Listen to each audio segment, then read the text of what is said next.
Chimacum Ridge Community Forest, it's a bit like the pinnacle of all of the work that the Land Trust has done over so many years. We know now that the development rights are gone and that it can never be clear-cut based on the steps that the Land Trust and project partners have taken already. But to get to this point where we invite the community to participate and have the opportunity, both economically, environmentally, and socially, to be part of creating this really exciting thing.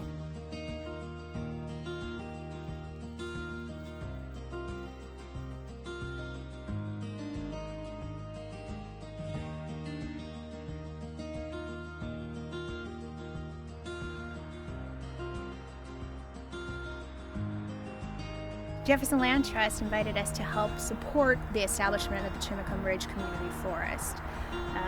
We started in 2019 and worked with them to develop a process to think about what the strategic vision for this forest could be, what resources it could provide to the community, what sort of needs it could be responsive of the community.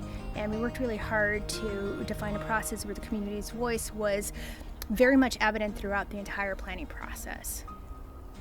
So we kept growing that circle of influence and bringing communities' voices all the way through. So we ended up doing a process in about 7-9 months, which usually would take like about a year and a half at least. But the Jefferson Land Trust was so committed, the community was so committed that we were able to move at an accelerated pace. So it was amazing. Earlier this year, the Jefferson Land Trust donated some wood to the Northwest School of Wood and Boat Building. We'll use it for a range of projects. Some will find itself onto boats, and some will find itself into the first quarter when students are learning joinery and how to do basic woodworking. And some will be used for other projects around the campus. It will be exciting to know that that wood came from sustainably harvested local source. We value education of our students. For them to be able to go into a community forest and see the trees, the source of the wood we use in the natural environment, is really an incredible opportunity.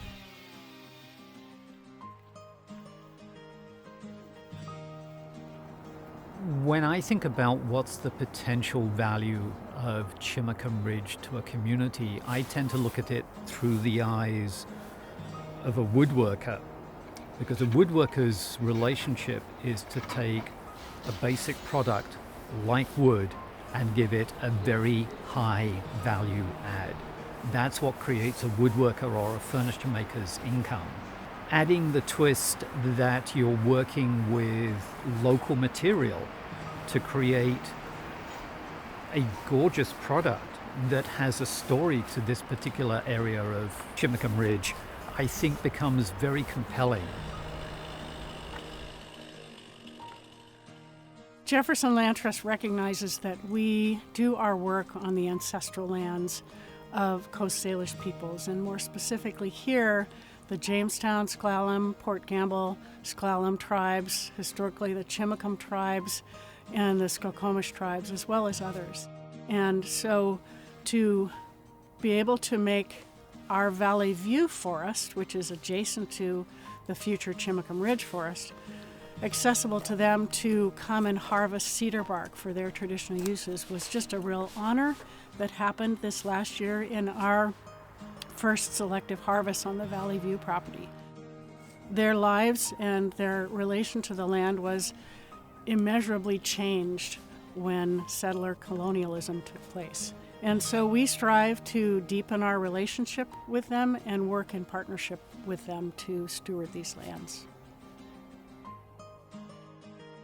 I think the change that happened for me when I knew this community forest project was happening was, first of all, a sense that I might have access to it.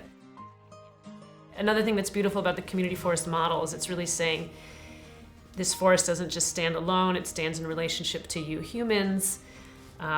Humans are going to kind of contribute to the health of the forest, and the forest is going to contribute to the health of the humans. And there's reciprocity there, which is something else that we need to work harder to restore to our relationships to nature. This is going to include an invitation for community to engage and remind us that we're here together with the forest and all the creatures there.